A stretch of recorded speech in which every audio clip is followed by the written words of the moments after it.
परमेश्वर गुरु साक्षात् परब्रह्म तस्मै श्री गुरुवे नमः।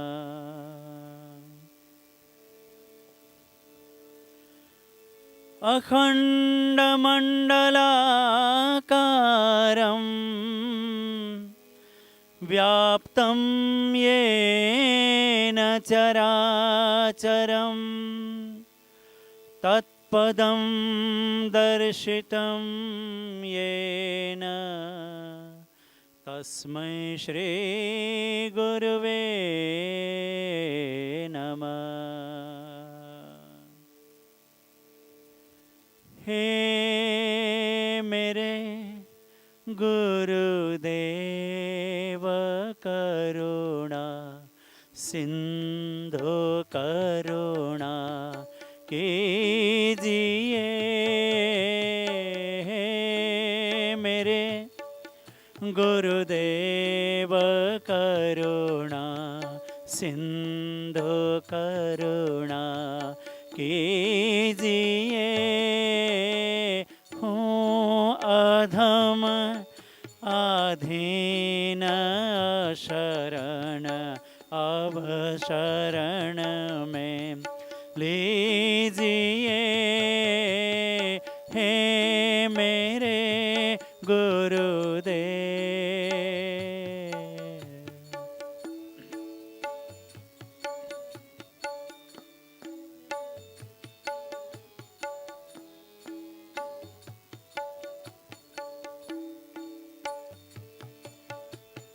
खा रहा गोते हूँ मैं भव सिंधु के मझधार में।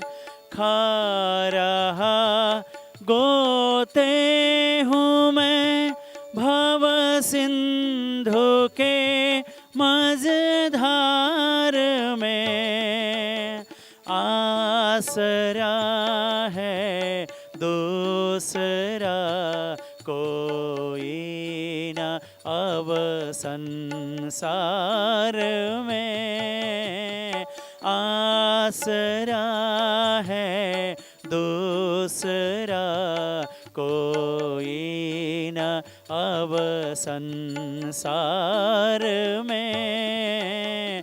हे मेरे गुरुदेव करुणा सिंधु करुणा कीजिए। हे मेरे गुरुदेव।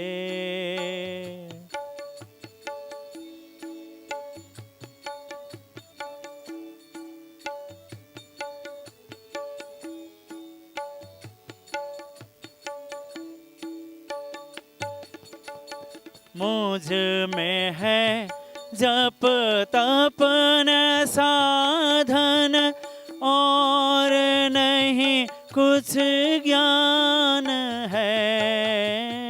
मुझ में है जप तपन साधन और नहीं कुछ ज्ञान है। निर्लज्जता है एक बाकी और बस अभिमान है। निर्लज्जता है एक बाकी और बस अभिमान है। हे मेरे गुरुदेव करुणा सिंधु करुणा कीजिए। हे मेरे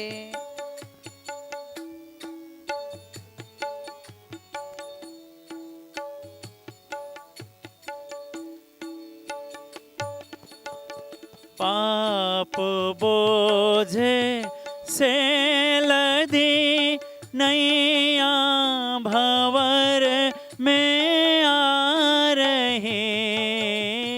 पाप बोझे से लदी नैया भंवर में आ रही। नाथ दौड़ो अब बचाओ, जल्दी डूबी जा रही। नाथ दौड़ो अब बचाओ, जल्दी डूबी जा रही। हे मेरे गुरुदेव करुणा सिंधु करुणा कीजिए।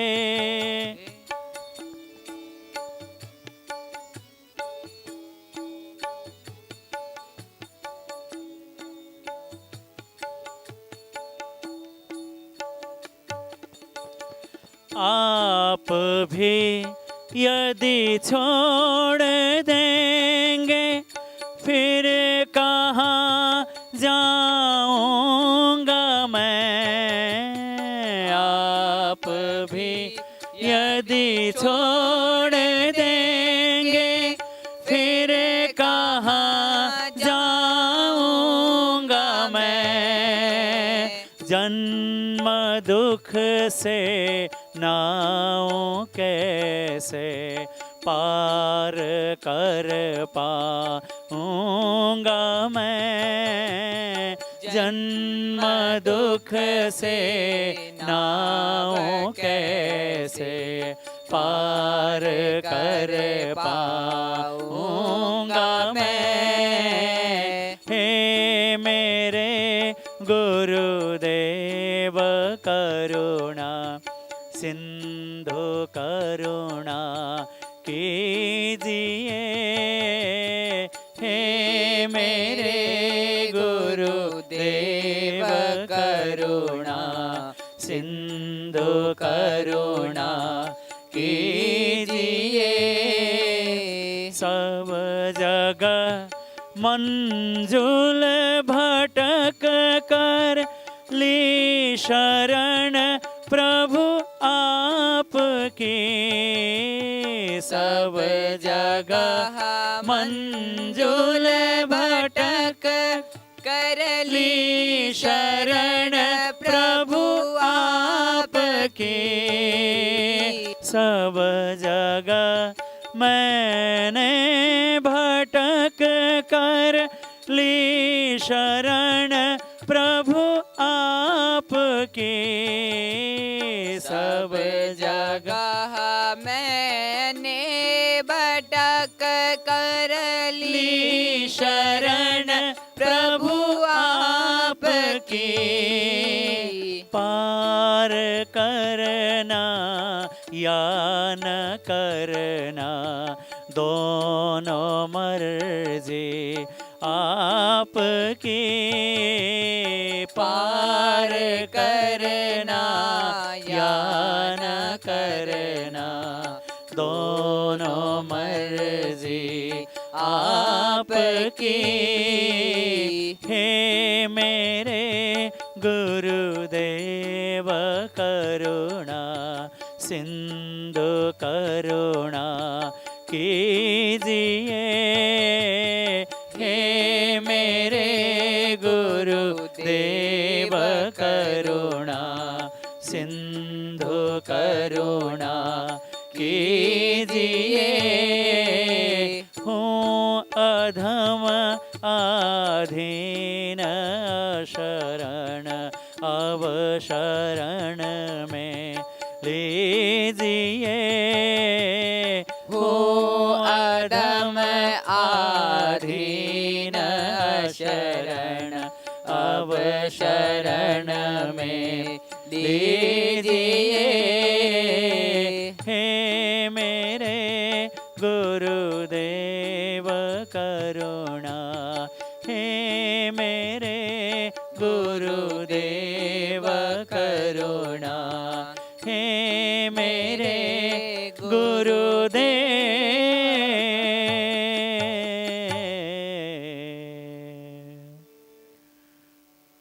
ॐ मङ्गलम् ओंकारमङ्गलम् ॐ मङ्गलम् ओंकारमङ्गलम् ॐ मङ्गलम् ओंकारमङ्गलम् ॐ मङ्गलम् ओंकारमङ्गलम् गुरुमङ्गलं गुरुपादमङ्गलम् गुरुमङ्गलं गुरुपादमङ्गलम् ॐ मङ्गलम् ओंकारमङ्गलम् ॐ मङ्गलम् ओंकारमङ्गलम् ॐ मङ्गलम् ओंकारमङ्गलम् ॐ मङ्गलम् ओंकारमङ्गलम्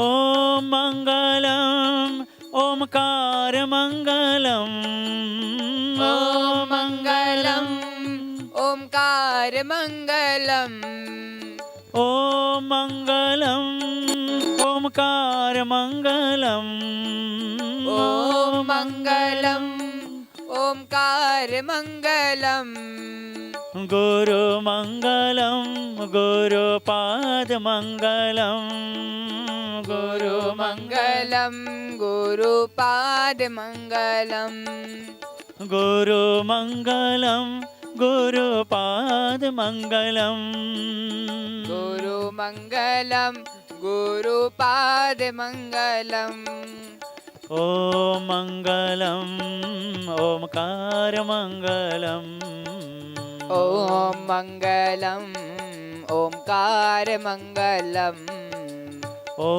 मङ्गलम् ओंकारमङ्गलम् ॐ मङ्गलम् ओंकारमङ्गलम् ओंकारमङ्गलम् ओंकारमङ्गलम् ओंकारमङ्गलम्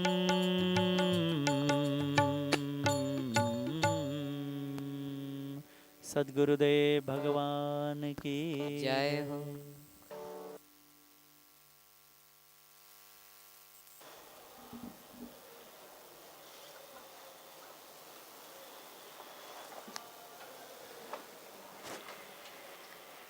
Welcome to Satsang.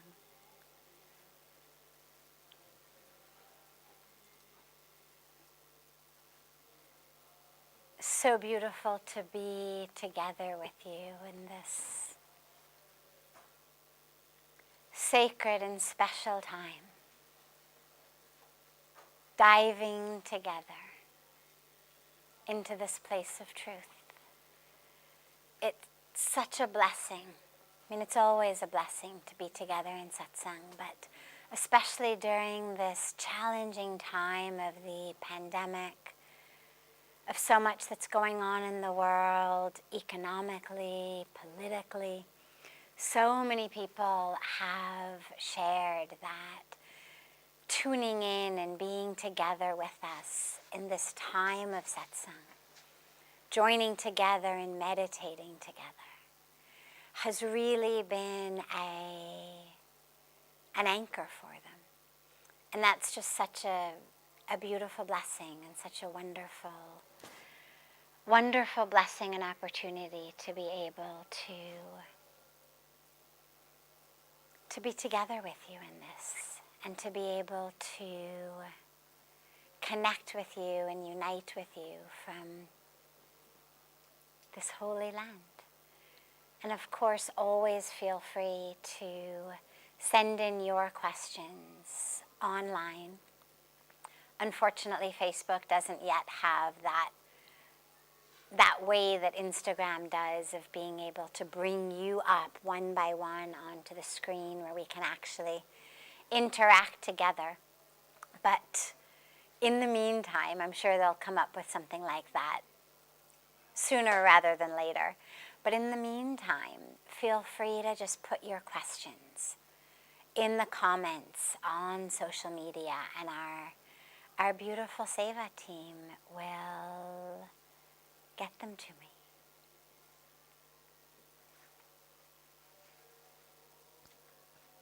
what caused a Stanford graduate to take sannyas? Did you really feel some kind of enlightenment? If yes, what is it? So there's a dilemma in the question. I'm going to answer this in two parts. I will answer the specific question. What caused this Stanford graduate to take sannyas?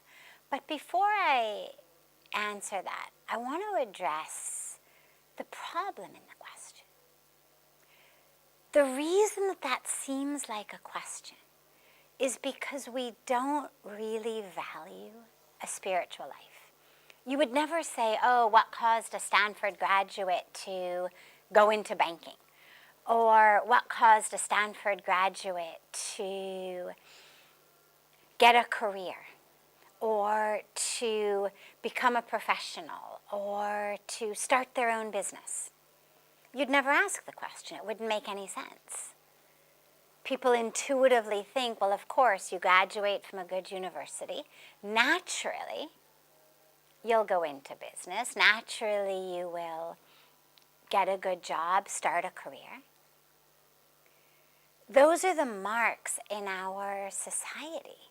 But not just in the outer society. We've taken that society and we've put it into our own minds.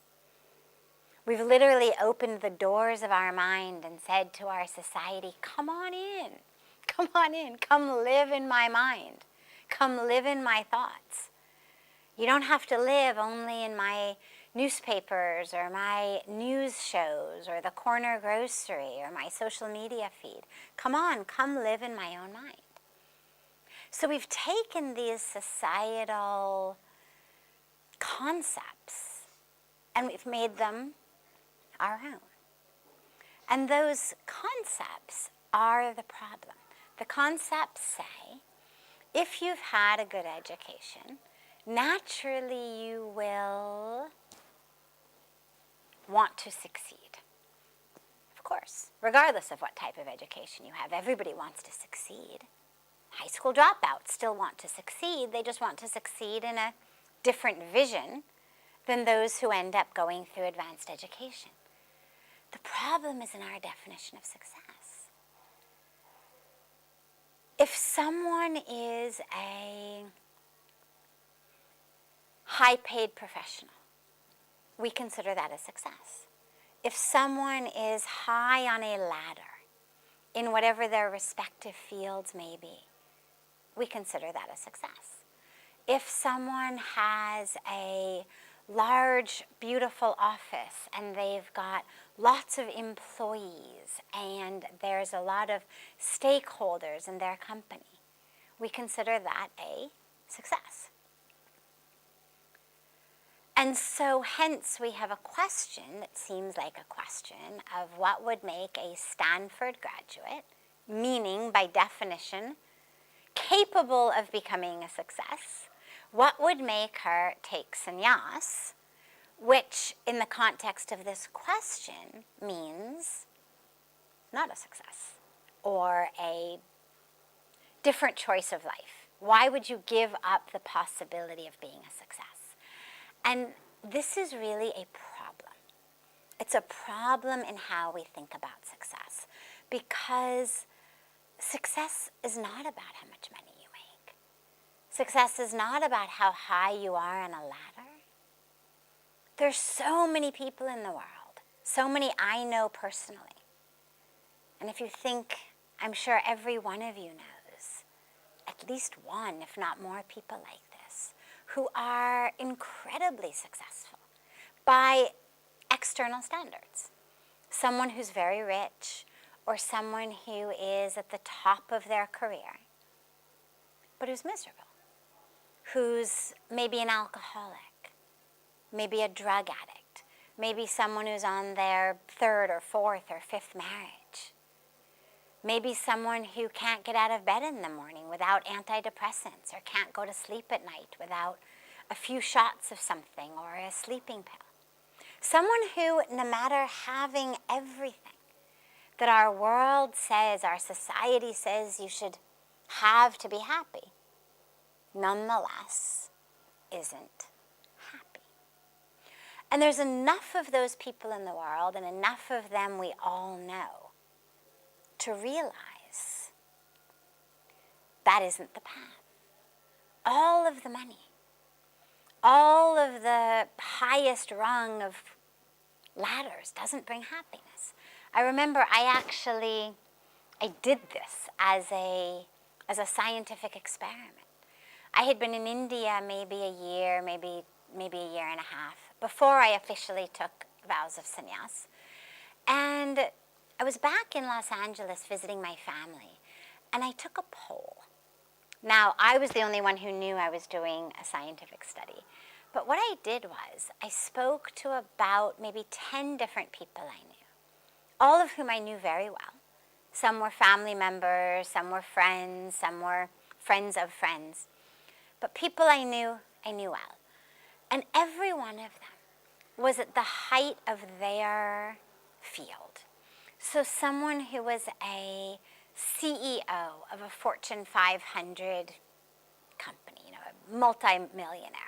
Someone who was a tenured professor at Stanford, someone who was an actress in Hollywood, someone who was a singer with a song in the top 10, someone who was a famous athlete, all these different people. And I spoke to every one of them, some of them in person, some on the phone. And in the midst of what seemed to be just chatting, I asked them all a question. Are you happy? And every one of them gave me one of two answers. Either they said, I will be happy when. Fill in the blank, it was different for different people. But I will be happy when. So the kids grow up and move out of the house and finally go off to college.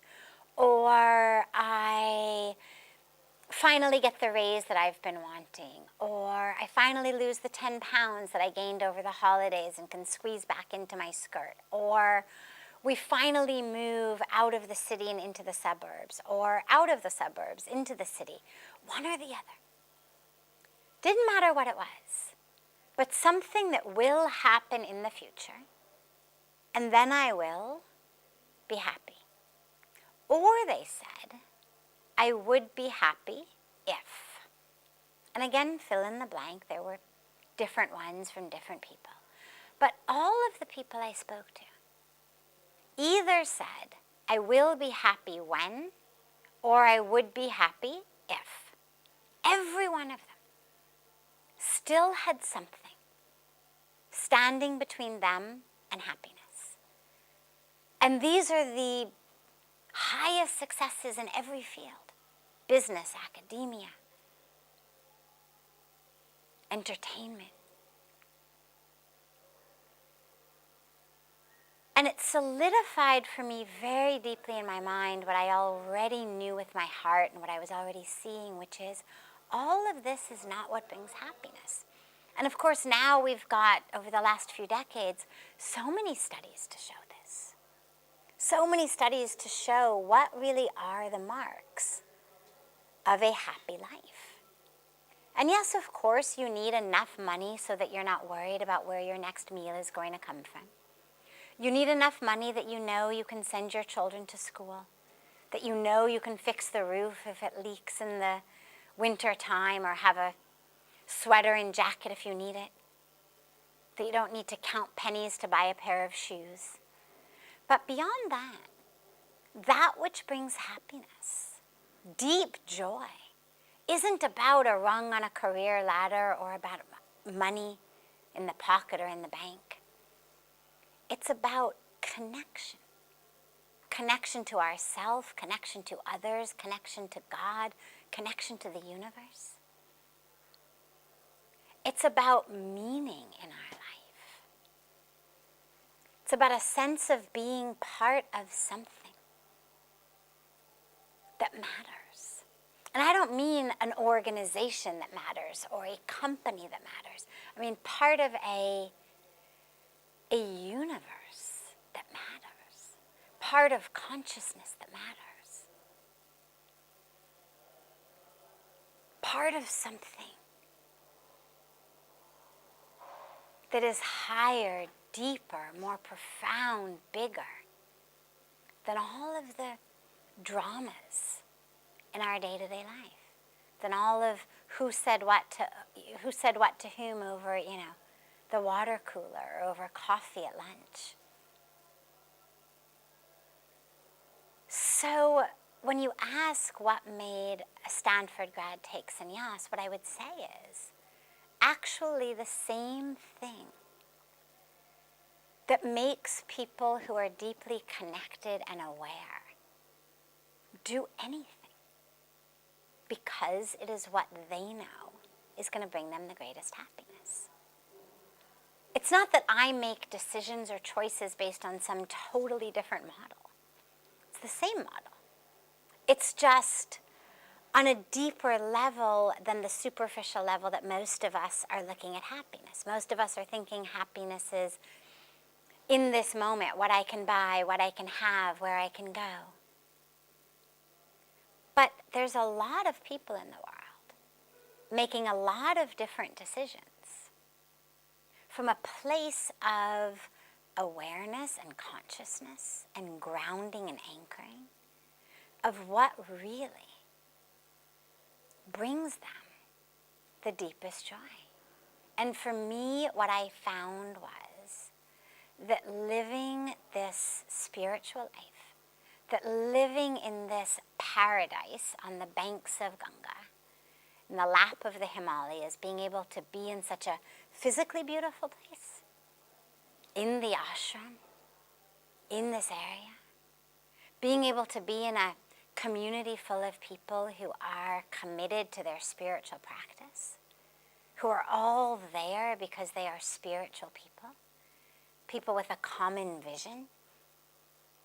Maybe they chant different mantras, but who are there together with a vision, who have chosen to live in Rishikesh, not Delhi or Mumbai, have chosen to live in an ashram, have chosen to be part of a spiritual community. Being able to live in that, being able to live a life that is dedicated to service, that it's not about what can I get for me, how much can I make, what can I buy, but it's about what can we give, what can we do, how can we serve. And for me, that happiness has been greater than anything that I ever knew before. And I saw this right from the beginning. I knew that I had touched something that was bringing more happiness than anything that I had ever experienced and anything that I had ever even imagined in any of the different possibilities of paths that I had thought my life could go. So I made a decision very much the way that everybody makes decisions. What is it that's going to bring me the greatest, deepest, longest lasting joy in my life? So here we are. And that's the vision of success that we need. It's not about being a sannyasi or not being a sannyasi. It's about making a choice that is actually that which fills you with a sense of connection in your life, a sense of meaning in your life, of purpose in your life, that isn't about responding or reacting to what society or the culture says you should do, because then you'd make more money or then you'd be higher on a ladder, but really responding to what your heart knows, and that your heart is going to be in alignment with. There was a very, very beautiful saint who has since had Mahasamadhi. He since left his body a few years ago. But he used to live right across Ganga from us, Swami Dayananji Maharaj. And he said very beautifully, he said, the only vision of success that matters at all, not how much you make, not what you do. The only vision of success that matters is how you respond to the inevitable times that the universe does not act the way you think it should. How you respond when the universe means the people in your family, the people in your life, the stock market, when it doesn't act the way that you think it should. That is success. That when the waves of life hit us, when the ups and downs of life come, the trials, the tribulations, the difficulties, the challenges, when people around us are not acting the way we want them to, not speaking the way we want them to, not treating us the way we want them to, when the traffic, the weather, the interest rates, the mortgage rates, the pandemic rates are not doing what we want them to do, how do we respond? Do we react? Do we go up and down? Do we lose ourselves? Or are we able to choose peace, to choose love, to choose equanimity in the midst of all that? Equanimity doesn't mean flat and boring. A lot of times people think equanimity means flat and boring and uninteresting. It doesn't. Equanimity means balanced. Now, equanimity does not mean you never experience joy. It's not a flat line of emotions like when you're brain dead and your brain is a flat line. It's not, a flat line of your existence. No. Equanimity means I'm able to move through the world without wanting it to be different, without reacting to it. So in the same way that I can move through a garden and appreciate the roses, the jasmine, the sunflower, the apple tree, the orange tree, the banana tree, not expecting any of them to be like others. I would never say, God, this rose bush, why doesn't it give oranges? Well, because it's a rose bush. And I would never say, God, this banana isn't juicy enough. Well, bananas aren't juicy. We understand that. Bananas are yummy, but they're not juicy. Oranges are juicy. And we can move through most of our life with this just seeing and awareness. Yes, this is what roses do. This is what jasmine does. This is what bananas are like. This is what apples are like. This is what oranges are like. But in our life, we're not able to do that. In our life, we want everyone to be like us, to think like us. Or we want person A to act like person B. But they should look like person C. Right? We always want things to be different. And then we react and we lose ourselves. When they are the way we want them to be, we're happy. They're not, we're sad or angry. So equanimity is that ability to stay balanced, to see people, to see situations, experiences with the same level of equanimity that we're able to walk through a garden. Doesn't mean you don't have preferences. Doesn't mean that if the universe gave you a choice, you wouldn't choose an orange over a banana. But it means that being handed a banana isn't something that's going to make you lose yourself. That you're not going to scream and beg the banana to become juicy. That you're going to be able to stay balanced, connected, anchored, grounded. That's what equanimity is. And that is the true success.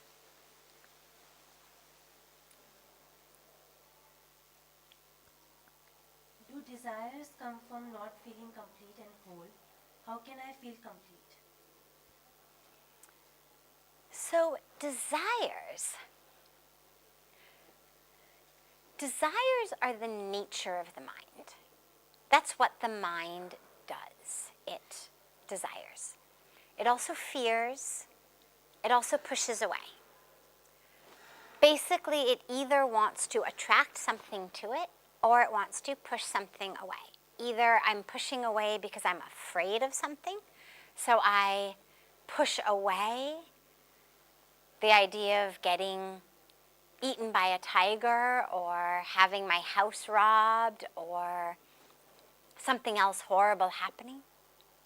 Or I push it away just because I don't like it. I don't like people treating me meanly. I don't like people speaking a certain way or dressing a certain way or acting in a certain way. That's aversion. So fear and aversion push away. Desire and yearning pulls toward us. That's just the nature of the mind. It's what the mind does. I either pull things or I push things. The aspect of not feeling whole and complete goes deeper. The desire, the fear, the aversion, all of this is really the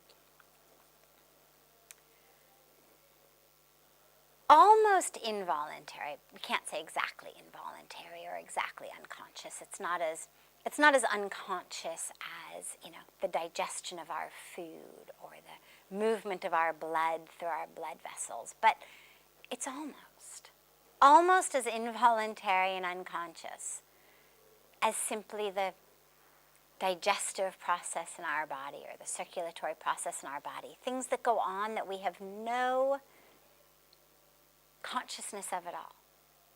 We don't have to think about digesting our food, it just happens. The desires of the mind, the fears of the mind, the yearning, the aversion, this is almost as unconscious and involuntary as the body.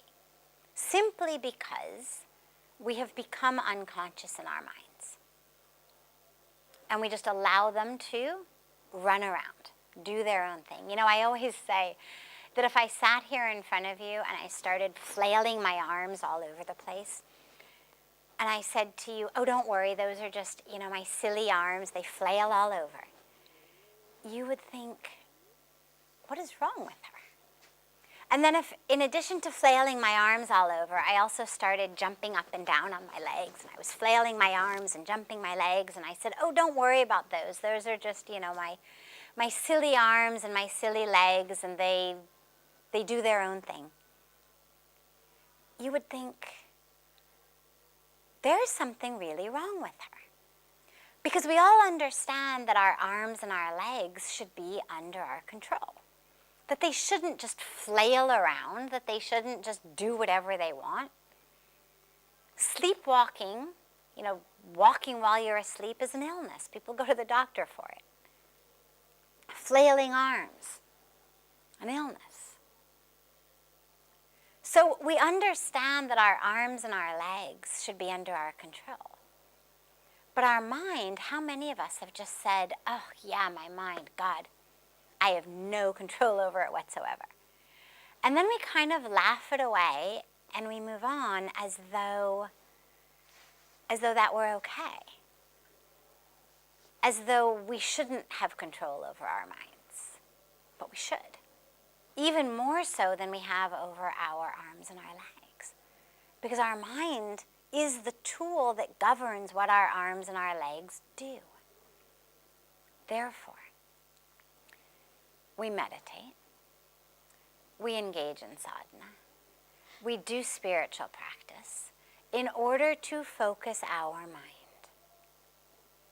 Now, the aspect of not feeling full enough is a deeper spiritual and psychological dilemma.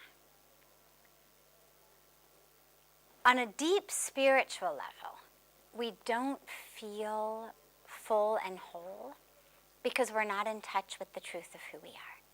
The truth of who we are is boundless, infinite. But we move through the world identified just as this body. And so we always have kind of this subconscious low-grade level of not quite enough, because we know our true nature is infinite, is boundless. And here we are moving through the world as just like this body, this story, this drama. So that's the spiritual part of it. And the solution to the spiritual dilemma is, of course, to be in touch with, to access, to experience the fullness of who you are, the truth of who you are, to know that you're not just the body or the story. We also sometimes have the experience of not enoughness, not being full enough, good enough, on an emotional and psychological level, where maybe we were told in our childhood, either directly or indirectly, specifically or just implicitly, that we weren't quite good enough. And so we internalized it, that there's something wrong with us. We're not smart enough, we're not pretty enough, we're not athletic enough, we're not funny enough, we're not worthy enough, we're not pure enough. And we internalize that. And so we move through the world with this pervasive sense of not enoughness. And yeah, hence we tend to desire having more things, or having a lot of external achievement so that we can finally feel whole enough, good enough. And the solution to that is first to work through whatever the psychological issue is, to acknowledge it, to see where it came from, to understand how that got into your psyche, where you learned it, and then to realize it isn't true. And then, the same way with the spiritual dilemma. We meditate, we pray, we do yoga.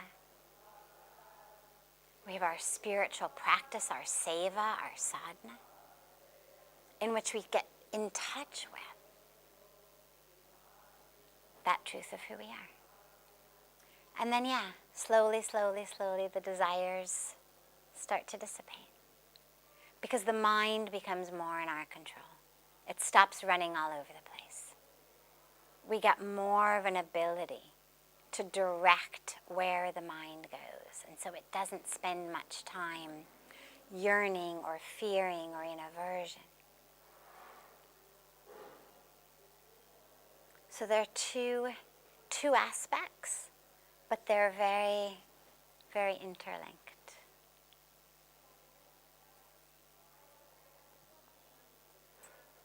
Have a beautiful, beautiful rest of your evening, and we'll see you on Thursday. Have a wonderful, wonderful day, wonderful couple days, wherever you are in the world. And so, so much love to you all from these sacred banks of Mother Ganga.